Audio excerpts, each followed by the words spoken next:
What's up, you guys? It's VDX. In case you haven't heard, the Tekken Talk Live for Season 2 and Anna Williams' release just concluded. These are 2 to 2.5 hour podcast-style live streams where the Tekken devs show up, demonstrate some of the new build, talk about some new announcements, and just in general go over their philosophies with regards to the upcoming changes. These usually come out a week before a major patch. And since they're in Japanese translated to English live, my goal is to try and condense that 2.5 hours into as quick of a video as possible.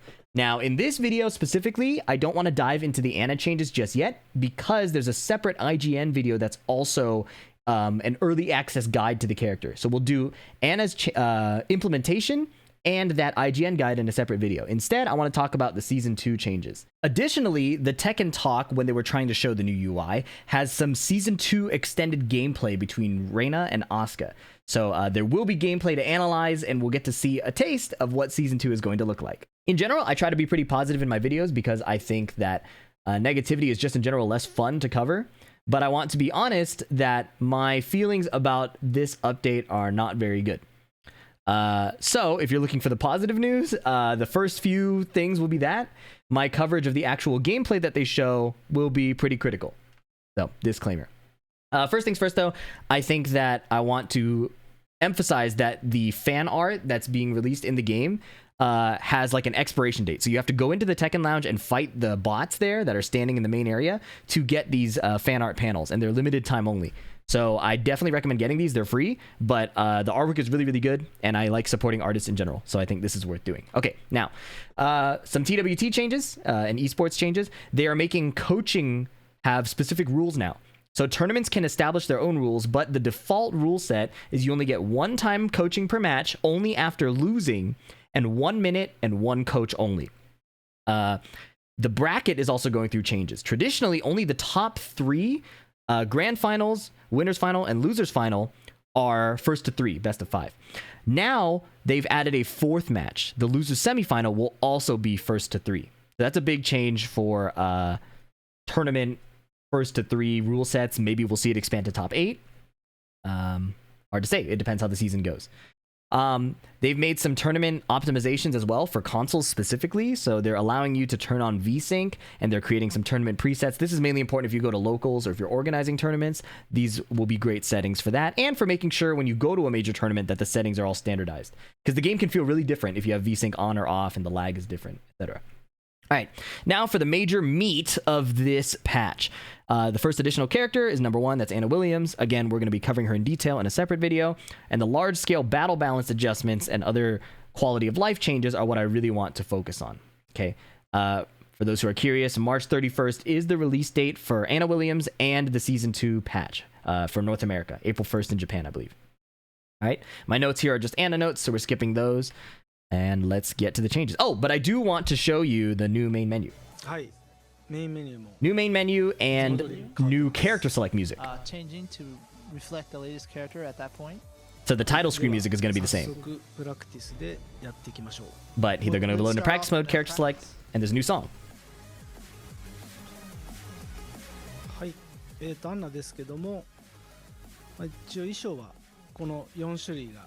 These are Anna's alternate costumes. 4 different costumes for Anna. And they also do a little showcase of her preset main costume with her default hair. So that's a customization.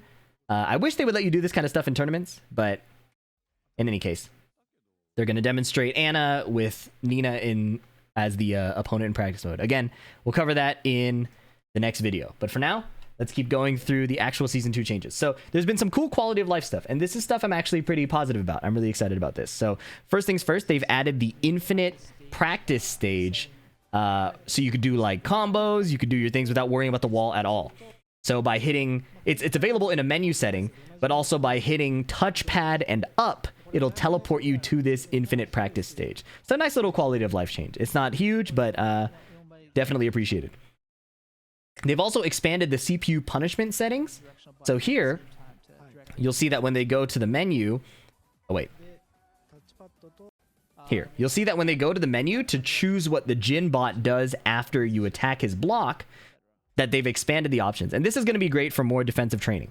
So here, standing punishment and crouching punishment has a preset menu list in case you've never seen this before. And this is all mostly the same. But now they've added standing block, crouching block, low parry, forward dash, back dash. Basically, most movement options have now been added, including low parry, to the second action. So now when you attack, Jin will put in the low parry. He has to change it to punish for the second setting there. And now Jin is inputting a low parry after the activation condition is met, which is the first 2 hits are standing blocked, right? So cool little change there. Great for labbing some more. I think that's really good. And that is about where my positive feelings end. So first big change. This is not a huge deal from a, I guess, balance standpoint, but to me it makes Tekken a lot lamer. Key charge no longer counter hits. If you're unfamiliar with what this is, you press all 4 attack buttons, you get like a little charge up animation, and you can't block. In exchange, your next attack hits as a counter hit, guaranteed. So this there were some situations where if you hit your opponent with a unique combo and they were in a long recovery, you could key charge, and then your next mix-up could be a counter hit launching low, a launching mid. You could do a power crush while key charge. There were some cool mind games around this, and they didn't show up very often because they're very situational. But it was cool to see how creative some people were with them. The development team has decided, in their words, that this is an unfair situation, and they're taking it away. Instead, you only get a 150% damage scaling on 1 hit. So I guess if Paul hits you with a Death Fist, then the damage will really hurt. But in general, this is a very disappointing change to me. It is a removal of Tekken's creativity and flavor, and that is extremely disappointing to me. Along those lines, they have also made a new change that's supposed to be beginner friendly. If you launch someone off axis, the combo will begin to auto correct so that you don't have to learn a separate off axis combo. They demonstrate this with June, showing that if they do a sidestep right into this down forward 2 combo, the combo that she does head on is still stable. They clarified in this example that there is a certain point where if you're too sidestepped way far off to the side, then it would not autocorrect. But for the majority of quick sidestep cases, they wanted to give you the rewarding feeling of sidestepping a move and getting your punish. Somebody in chat said, respectfully, off-axis combos are annoying. Yes, but I think Tekken is cool because of its depth. I don't think it is a unreasonable ask to have somebody be able to do an off-axis combo. It is definitely a skill check, but it's not the end of the world if you ask me. I will also add that someone in the chat during this live stream asked, what about the times that you intentionally do off-axis combos? And that is when they clarified that if you're super far off-axis, then the combo will not autocorrect. And MYK brings up a good point. Some combos specifically work because you can manipulate the axis doing little side steps in order to get more hits. So the autocorrection can actually weaken your combos because of the autocorrection. Now, obviously, we need to get our hands on it and see how it is. But in general, this is a very disappointing change for me. I am not a fan of this change at all. That's really pretty much it.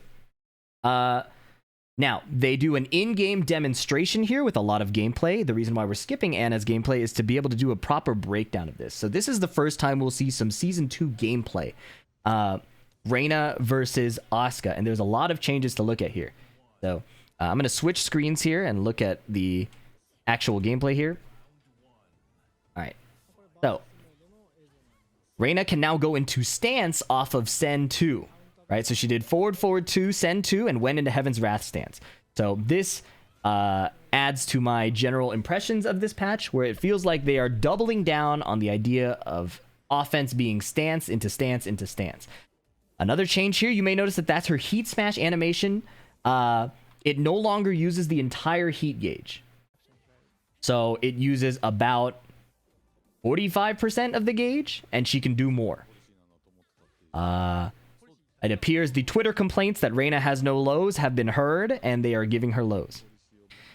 All right, Asuka, if you haven't noticed by now, that's a new extension to her forward 2. She has a lot more charge moves. I can't comment on the balance of that or anything. We don't know the counterplay to these things, so I want to hesitate in terms of being like, this is unfair, this is good, this is bad.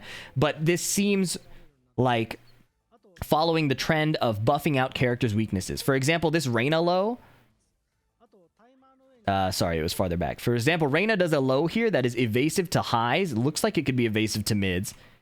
And is really hard to punish. Asuka's while standing 2, either it's late or it doesn't punish here. But that is a pretty astounding change. Now, what they're actually demonstrating here is the UI. So you can see that it says counter on the right here. And I think one really good change, I lied. There's one more thing that I think I'm positive about. The counter hit seems to show up very late, meaning you're not going to be able to gain a competitive advantage being able to counter hit confirm better because the notification shows up a little later than the counter hit window. So I think that is a good change. If you saw my previous video talking about why I don't think it should be added to Tekken, I think the implementation here is pretty good. It seems pretty out of the way. It's up high near the health bars. In general, I feel pretty good about this implementation. But that low is really annoying. I will say it looks good that you can step it to the right here. Asuka does a little sidestep way in advance, and this completely misses. So I am a fan that they seem to be doing what they said about sidesteps being better. However, giving Reina an evasive low feels like we're patching up one of her biggest weaknesses, which was intentional because her strengths are egregiously strong, right? The idea of a Tekken character having well-defined strengths and clear weaknesses is one of my favorite parts of Tekken, and I'm disappointed to see that it appears that they're patching that out. Again, we need to actually get our hands on the patch before we draw conclusions, but I am not excited. She goes into stance again. Asuka now appears to have June's forward 2, where an extension probably makes it safe. Forward 2 into forward 1+2. Again, we need I'm going to keep saying it, we need the actual patch notes. But it doesn't look good. I'm not very excited to see this. It should be noted what they're about to show later in this gameplay is Reina's, the new low she has is a counter hit that gives a counter hit into a guaranteed stance mix-up. And that seems to be a trend they're really adding in Season 2. Tons of characters are getting lows that go into stance. The idea that you can poke low and reset to neutral or play your advantage is not something they seem to be prioritizing. They're giving a lot of stance cancels here. You can see Reina, Reina is doing a ton of stance offense here, and even as someone who's experienced, I think this will be really difficult for beginners to defend against. And I think they're doing that on purpose because they want it to be more fun to attack. All right, so Reina's getting blown up here, but here's the counter hit low into guaranteed send 2. That was a combo. 1-1-2. All right, small punish. Again, I think the UI actually comes out pretty well. Guaranteed, not that guaranteed. Like, she doesn't get a full send 4. Which shows that there's some limitations to what she gets as a guaranteed follow-up. Asuka now gets this charge. She has a new strong aerial tailspin, similar to the idea of strengths and weaknesses. I think every character having a great strong aerial tailspin combo is a little homogenizing. I'm not really a gigantic fan of that style of change, but again, it looks like they're committed to it. Strong aerial tailspin in general is annoying because it makes combos feel really long. When you get a tornado launch, which usually means a short combo, and then strong aerial tailspin, heat burst, strong aerial tailspin, you know? So I'm not a gigantic fan of that, but it is the change they're deciding to go with. Here are now some more character-specific demos that they decide to show. So Azucena right away gets running 3-2 into Libertador stance, right? I know I butchered that. But this is akin to Victor's change where he gets running 2 into EI stance. And now, I'm sorry, I keep laughing at that move. This move looks like it was animated by someone at NRS, and I think it's on purpose. It's supposed to look like a low kick and then turn into a mid-axe kick. It is what it is. It's an evasive plus frame mid that I believe counter hit launches. Stance offense, again, being heavily buffed in this game, including her entrance to that stance. But that's not the only thing she gets.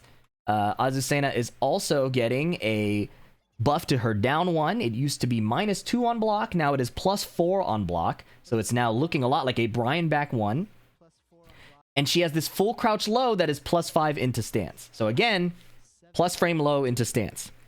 They seem to really be leaning into this design philosophy. We don't know the properties of this. Is that low sidesteppable? It looks like not really because it's like spinning, but is it sidesteppable? Is it backdashable? My hunch is that they want Azucena to be able to do the strong mid and then be able to do the low. And the mid has frame traps after too. So the low has frame traps after.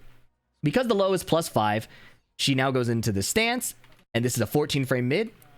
So that's a frame trap that'll catch jabs. But on top of that, they also have some evasive properties they're going to show. So she does down one, Jin is going to jab, and the low will go underneath it.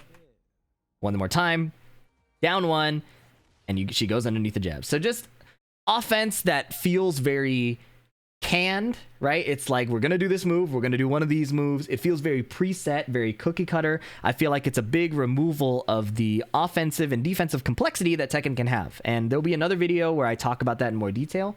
But for now, that's my opinion. I'm not a fan of these style of changes with where the defensive options are more limited, and that stances are just generally being buffed to give the attacker this feeling of momentum and reward in a way that I feel reduces the depth of what makes Tekken cool.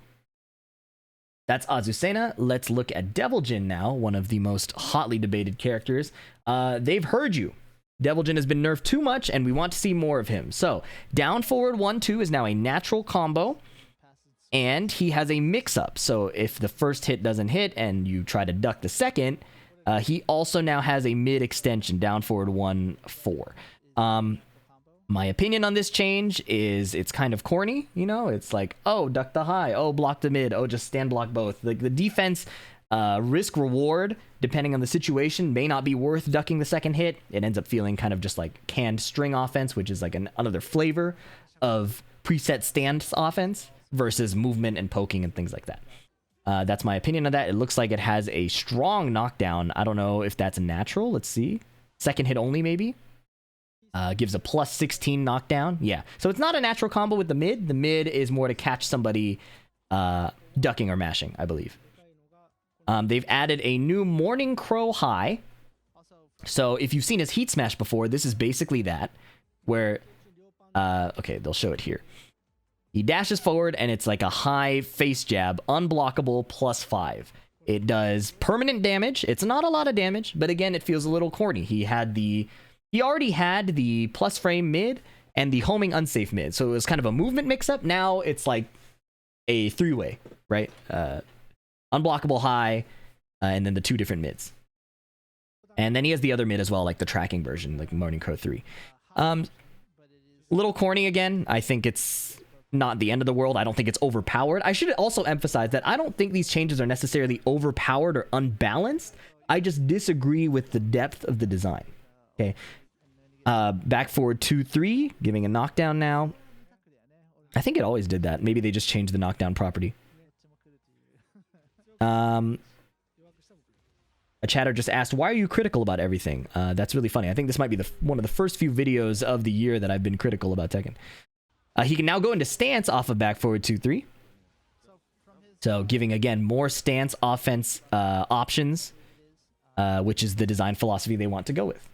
They've also made a big change here where in Heat, he has a new extension to his Hell Sweep where the character is now facing forward.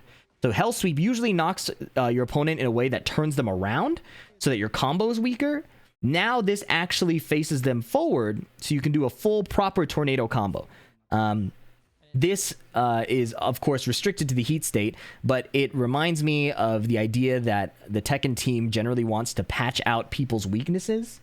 And this leads to a lot of power creep that I think will ultimately make the game more frustrating for defenders and a bit more homogeneous and plain for attackers. That's my opinion.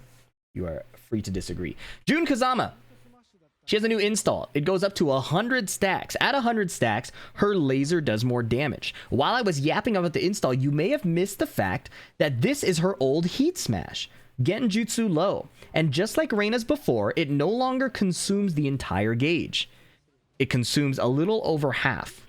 So, again, in the flavor of patching out characters' weaknesses, I consider Jun a character who was a strong control character, not the best mix-up character, right? So she would control you with pokes that were hard to sidestep around. If you attacked into her and overextended, she would do a can-can, she would do a punch parry that launched, she would do evasive mid-launchers, like either her forward 2, down 1+2, etc. She was a poke character that you couldn't overextend into. Now they have covered up her weakness of not really being able to open up stand blockers with a power low that knocks down. So again, patching out a character's weaknesses, kind of reducing the clear line between well-defined strengths and weaknesses, which I'm on the record in past videos of not being a fan of. If you're curious about those, I will link those below. Another thing they've given her is more stance pressure. So this running 1+2 used to not do much. Now it goes into Miare stance at +9. I had to remember the name of that. Miare stance into +9. And after that, she has a move that is a homing +6 mid. So that is a very strong move. It seems like that'll be very good. Buffing Jun Kazama. And I'm not sure if the install affects her health drain. It seems to be a little different, maybe at 100 stacks. But yeah, they're giving characters more installs and more stance mix-ups. Again, giving more fun to the attacker. That is the main change for Jun Kazama. Now let's look at Zafina. Zafina having one of the most huge changes we've seen. This is back 1+2, a homing safe mid. You may point out that it takes away 9 of her health as chip damage. It also chips the opponent for 10. In general, I don't feel like the self-health drain mechanics have been particularly game warping, especially because if you get the hit and heal and heat engage, it generally is fine. This move is, checking the frame data, -6 on block. So the counterplay to this move is you can try to interrupt it, but more often than not, you will probably just have to block it. At that range, you're not really going to be getting away from it. Now, to complement that new move, they have done another design change that is reflected also in Anna Williams. They have changed one of her mid strings, down forward 4-1, which they're about to show, into a safe string. So, in the past, this string was -14. They're showing it right here. Now it is -9. So completely safe string. And they've buffed the startup from 14 frames to 13 frames. My understanding is the intended counterplay is to jab interrupt the second hit or to sidestep the first hit. And the rock, paper, scissors or 50-50 mind game is between her gigantic mids, right? So if you recall, this big gigantic homing mid is to stop you from sidestepping. Once you stop sidestepping, she will do the 2-hit string. Right? I think that's what they're intending. Basically, everybody's becoming a lot more like Lydia. And again, I don't disagree with this from a balance standpoint. I think everybody could likely be at a fair power level. I just think the style of Tekken is not as interesting as the many other ways to defend. Sidestep block, sidestep mash, fuzzy ducks, things like that. This is very guess right, or they get to run away with your life, right? Zafina is also gaining an install that gives her a plus frame extension. With this extension, her moves become safer. You may recognize that as her previous heat smash, which she is now able to do with just her buff. A lot of her moves are gaining this property, not just that low from Scarecrow. Also, that low becomes a knockdown when Azazel's arm is powered up. And yeah, in general, it just makes her moves more plus. So you'll recall that the back 1+2 is -6. Now it's +4 with this extension. And it heals some of her health. I'm just noticing now that it heals some of the gray health she spends. Let's move on. And then her Power Crush, which used to be punishable, now becomes safe. It is now -9 with that extension. Okay, let's keep going. Let's keep going. Keep going, please. Okay, the next character is King. So in a positive note, they have nerfed muscle armor. Muscle armor is now it has a longer recovery, and he, instead of taking reduced damage, takes 100% of the damage during the Power Crush property. So one step forward. We were talking about muscle armor nerfing muscle armor in the podcast episode we did, skill issue episode 1, name pending. However, in line with what I believe will be the title of this video, one step forward, multiple steps back, 3 steps back, they have given King a new string. The string is 3-2-2 right here. High, mid, mid. If the second hit hits, the third hit is guaranteed. It is a chargeable string. If you charge the third hit or hit it, it goes into Jaguar Sprint with +9. And it's -13 on block if you don't charge it. We don't know the sidestep counterplay. We don't know other things about that. We will have to get the patch notes to see. Very happy for the King players. In heat mode, King's Giant Swing and Shining Wizard are now homing. This was a change that was removed in the defense patch when they took away homing throws. It has been restored in King's heat state. While you were thinking about what I was saying, you may have also noticed that Jin is taking chip damage for breaking the throw. And that is now a universal change in the heat state. Any character in heat doing a throw will inflict chip damage that cannot KO on an opponent who successfully breaks the throw. Yoshimitsu. His flash now recovers more slowly, so it's easier to whiff punish. That's the idea here. Very fair change, should have been that way. In exchange, 1 step forward, 3 steps back, they have given him a new move that goes into stance. He's now +9 in flee stance. Now, to be fair, the low is sort of reactable in this stance, but good Yoshimitsu players will dip down before they do the low to mix it up with the mid, because you see his head dips down during the mid. So I am not a big fan of stance offense in general. Yoshi was a stance character, so I can kind of vibe with this one. And shifting the power away from his defensive robbery and into more offensive plays, I think is kind of cool. So I'm loosely a fan of that. But all of this will be difficult to determine how strong it is until we get the patch notes. Now, they're showing here with the new heat engage change where you can go into crouch, Yoshimitsu's unblockable low is not bufferable. I don't know how that affects the startup speed, but the impression they seem to be giving is that we've thought about how OP this would be, and we've made it not bufferable. Now, I personally am not sure if that's even an issue. Maybe a good Yoshimitsu player will be able to time it anyways. So we'll see. We will see. We will see. We will see. Jin Kazama finally receiving nerfs. 1 step forward, 3 steps back. However, in this case, I think there were 3 steps forward. 3 steps forward for Jin Kazama's nerfs. 214 is now -10 on block. So now it's a counter hit knockdown interruption read. Down 2 no longer counter hit launches, and in other footage we saw from the last Tekken talk, it has less tracking and less range. So very crucial. And up forward 2 is now -10, bringing it in line with other evasive punches being punishable. The pushback seems pretty close, so I think most characters 10 frame punishes should reach. So I'm a big fan of the Jin Kazama nerfs. He's still, in my mind, probably going to be pretty strong, but 214 being -10 is very nice. All right.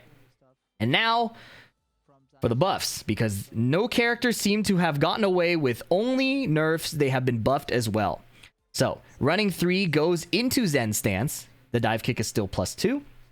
I did not prepare timestamps for this. Yeah, that... His full crouch down forward 4 is now a counter hit launcher. And I believe in the Season 2 trailer, it went into stance on normal hit. Now, it is launch punishable. So that's good. It used to just knock down. Now it is a tornado launcher. Also, Chatter has informed me that it went from 25 frames to 21 frames. So it's designed to be less reactable. I disagree with this change very heavily. That Zen 1+2 is also made less reactable. This is what happened to Lars going into Tekken 7. They took the stance offense and decided this is how we want the character to play. We are less concerned with him being dominant in neutral, so we'll weaken his neutral because it was very overpowered in Tekken 6 and Tekken Tag 2. And instead, we're going to give him better stance mix-ups. And that appears to be the approach they're taking with Jin now, where they're weakening his down 2, weakening his pokes, and instead giving him faster mix-ups out of stance. It's a great low, gonna help Jin in neutral. It's actually not gonna help Jin in neutral, it's gonna help Jin out of his stance offense because it's a move from stance. It is important that we use the word neutral precisely, I believe. He also gains this new move in heat. A mid demon paw into stance. We don't know the tracking of this move, but because he's spinning, I have a hunch that it's probably tracking pretty well. And his hell sweep was not stagger after that. It's -14. I did not see that in my first watch through. I am not gonna lie. I was kind of tweaking when I first saw the king changes, and on the live stream I looked away. Now that I am looking at what I'm seeing, I'm glad I looked away. Are there any other Jin changes they will show? They have turned Zen 1-2 into a launching heat dash. Not the end of the world, but that's something.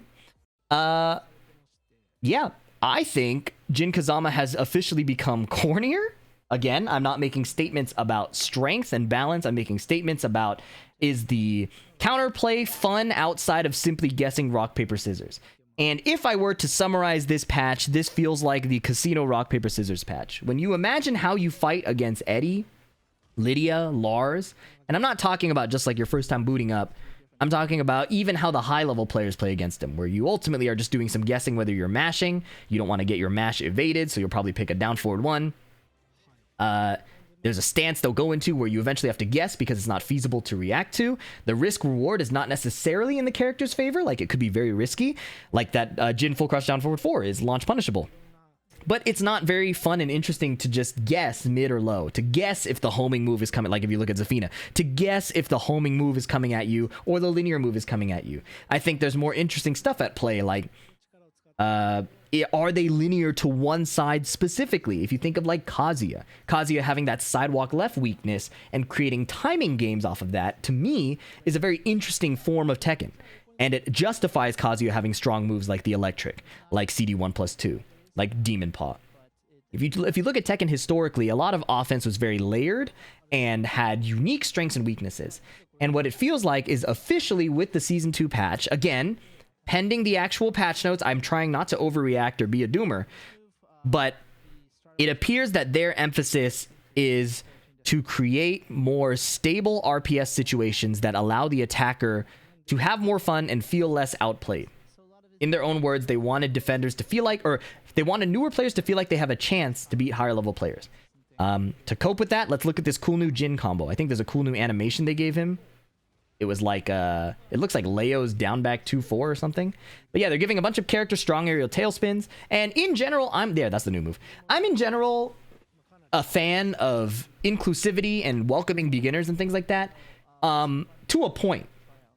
I feel that we are entering the point where we are also reducing the depth as the defender for higher level players and the depth as an attacker for higher level players. To be honest, even if you're a high level Zafina player, if you're not playing this game for a living like pro, but you're still a pretty high level player, I don't think there's a lot of interest in throwing out the big funny back 1+2 sometimes, and then big throwing out the linear mid string some other times, you know? What about the movement? What about the whiff punishing? What about the counter hitting, you know? I feel like there's other cool parts of Tekken besides just swinging the big button. Anyways, that sums up most of the Tekken talk. Again, Anna Williams we will cover in a separate video. I try to be generally positive, and my chat was a bit surprised by how I was reacting to this, but YouTube may even be further surprised because I tend to be as positive as possible on YouTube. That sums that up. Thank you for watching. If you enjoyed this, please leave a like and a comment. We will be assessing Season 2 hopefully fairly when we have the patch notes and the game in our hands. Until then, I wouldn't worry too much. I think that there's plenty of games out there. You're not married to Tekken in any way. So if this doesn't seem appealing to you, don't feel that it's the end of the world. There are lots of other things that can be done. Anyways, that's all. Have a good one. Peace.